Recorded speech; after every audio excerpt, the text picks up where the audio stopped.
não tornarei a amaldiçoar a terra por causa do homem. É uma decisão pessoal de Deus. Nunca mais vou fazer isto. Destruir a terra com dilúvio. Aí depois o verso continua. Porque é mau o seu desígnio íntimo do homem desde a sua mocidade. Nem tornarei a ferir todo vivente como fiz. Que coisa mais interessante. Né? Deus acaba de... Noé vai... A primeira coisa que ele faz é um culto a Deus. A primeira coisa que ele faz é mostrar que ele aceita o sacrifício. Lembra? Desde lá, Adão, né, ofereceu sacrifício. Abel ofereceu sacrifício. A primeira coisa que ele sai, ele vai adorar a Deus, faz o altar e faz um sacrifício. Deus olha para Noé e diz, salvei Noé. Olha para ele, não valeu a pena. Olhou para o homem e diz, o homem, por ele,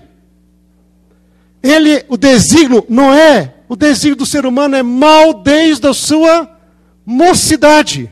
Está ali me adorando, eu olho para ele, salvei Noé, e no entanto, ele não merecia isto. Ele não merecia isto. Hein? Eis que o desígnio do homem é mau. Hein? Salvei Noé, olho para ele, está me adorando. Olho para ele e diz, realmente, o que é isso que eu tenho aí? Hein? E nós vamos conhecer Noé logo depois que faz uma aliança com Deus, ele vai plantar uma videira, e a primeira coisa que vai fazer, vai tomar uma bela bebedeira. Até o ponto de cair todo nu. Né? Tão borracho que ele ficou, né?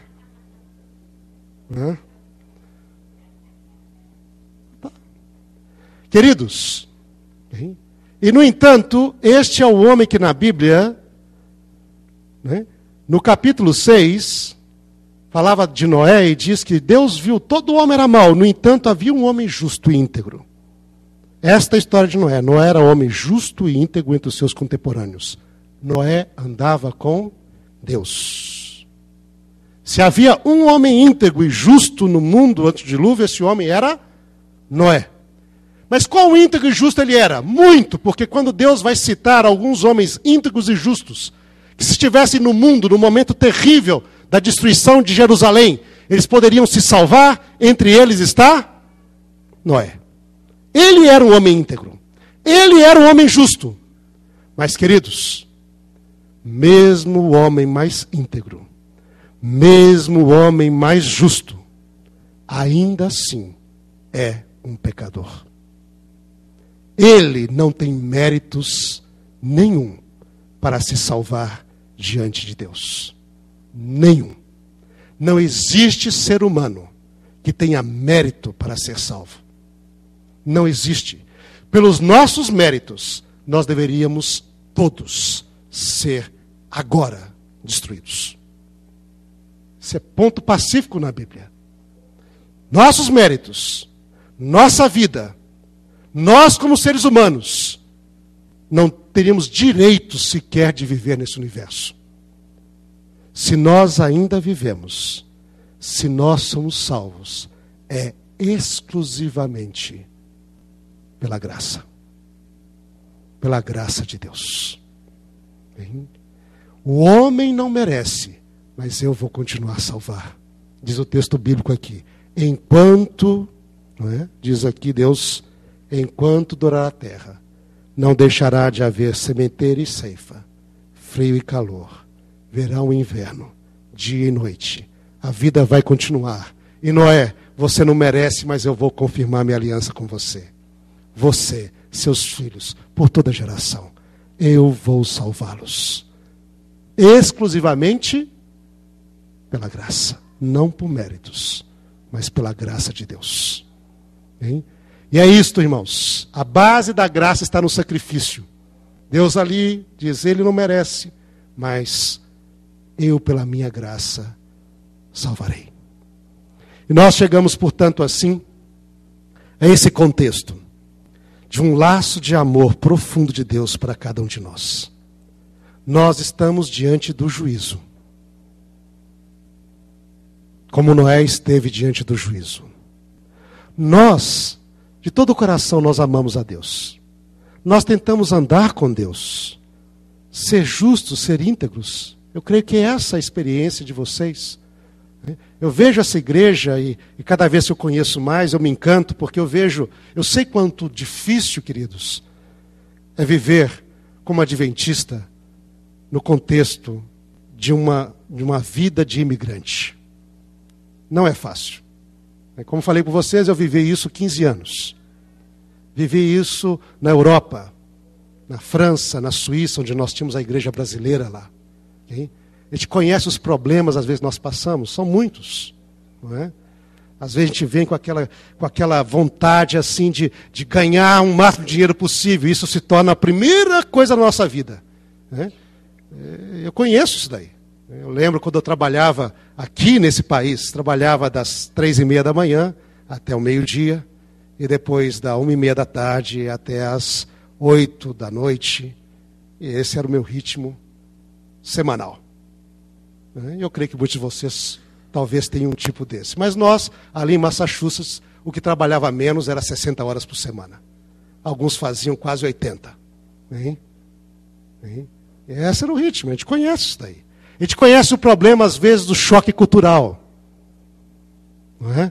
Valores que a gente tinha lá no Brasil, agora exposto para outros valores, aquilo faz, e às vezes a gente se sente numa liberdade de quebrar todos os valores que a gente tinha.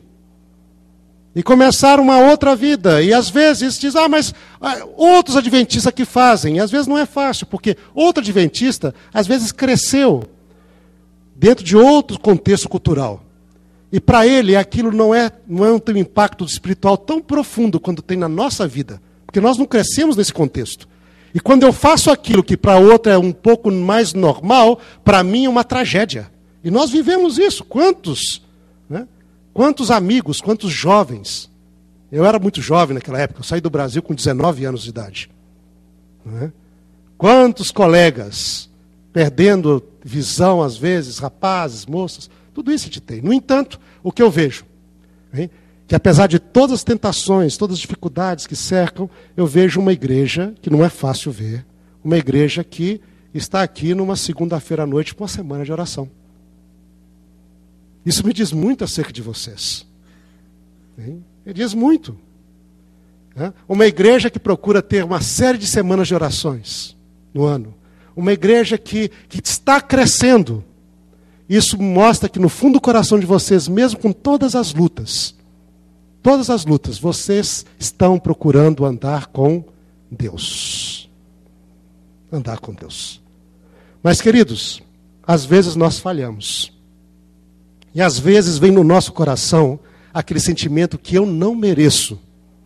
Não mereço ser chamado de filho ou de filha de Deus. Porque a gente falha, eu estou lutando, mas Senhor, aconteceu isso. E aí entra então esse laço de amor diante do juízo. Queridos, o juízo não é baseado nos nossos méritos. Se fosse pelos nossos méritos, Senhor, se tomasse em conta todos os nossos atos, Senhor, dizia o salmista lá, quem, Senhor, se salvaria? Quem, Senhor, se salvaria se fosse por nós? Quem? Ninguém. Graças a Deus que Deus não nos trata como nós merecemos, porque se nos tratasse, Deus sabe que nós somos pó. Por isso Ele nos trata segundo a sua bondade. Diante do juízo está a graça. Diante de alguém que se sente sem valor diante de Deus, eu não mereço, Senhor. Diz, eu sei, filho, que você não merece. Eu sei, filha, que você não merece. Mas não existe nenhum ser humano que merece. E eu amo a todos do mesmo modo. Você pensa que o meu amor por você depende do seu mérito? Queridos, muitas vezes nós temos a imagem de Deus como se fosse um patrão. Como Deus fosse um patrão. Você trabalha bem? Eu te amo. Vem aqui que você é meu filho, minha filha querida. Aí na hora que você dá um erro, eu vou mandar você embora.